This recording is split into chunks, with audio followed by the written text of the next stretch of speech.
le lièvre malicieux et le singe Yuyu. Dans une forêt verdoyante, où les arbres dansaient au vent et les oiseaux chantaient toute la journée, vivait le roi Malik, un lion sage et toujours juste. Malik veillait sur tous les animaux et prenait ses décisions avec patience et réflexion. Dans cette forêt vivait un petit lièvre nommé Rami.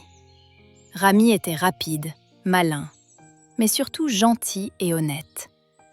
Il passait ses journées à sauter entre les buissons, à manger des carottes et à aider les autres animaux quand ils avaient besoin de lui. Mais il y avait aussi Yuyu le singe, le plus malin et parfois le plus taquin.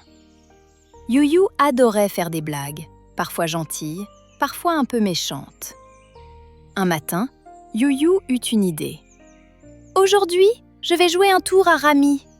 Je vais faire croire qu'il a volé les fruits du roi Malik. » Yuyu courut discrètement vers le jardin royal et plaça quelques carottes et fruits devant la maison de Malik. Puis, en riant sous son souffle, il appela Rami.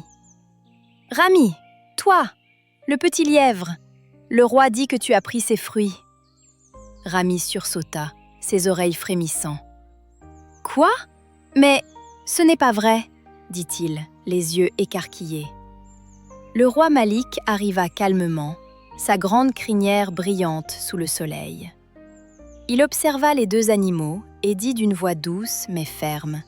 « Calmons-nous, il faut comprendre ce qui s'est réellement passé avant de juger. » Rami, tremblant mais courageux, réfléchit rapidement. « Il faut que je prouve que je suis innocent. Mais comment ?» Rami regarda autour de lui et remarqua quelque chose. Les empreintes laissées par Yuyu menaient directement aux fruits. Il eut alors une idée astucieuse. Il suivit les traces en silence. Il plaça d'autres carottes et fruits pour créer un petit chemin piège. Puis il se montra au roi, faisant semblant d'avoir peur et de pleurer. « Ô roi Malik, regardez, je n'ai rien fait.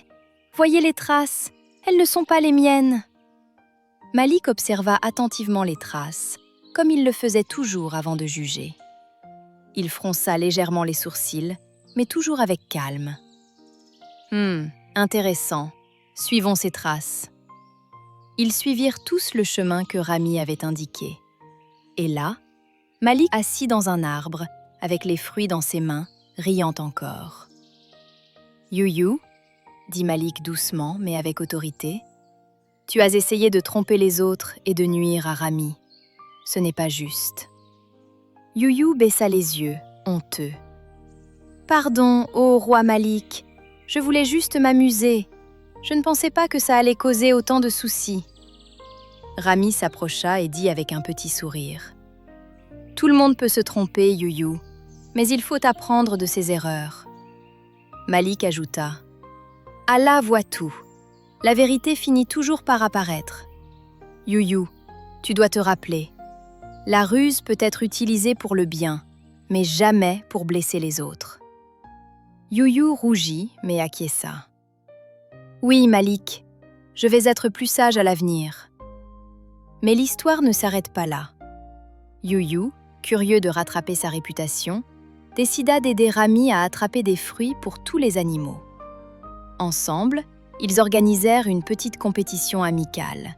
Qui pourrait ramasser le plus de fruits, mais cette fois, juste et honnêtement. Rami avançait avec sa rapidité naturelle.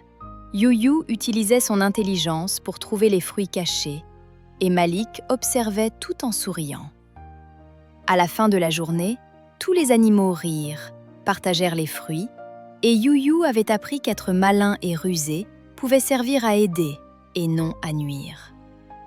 Cette histoire nous rappelle que même si quelqu'un essaie de te faire du tort, tu peux être intelligent et rusé, mais toujours pour faire le bien.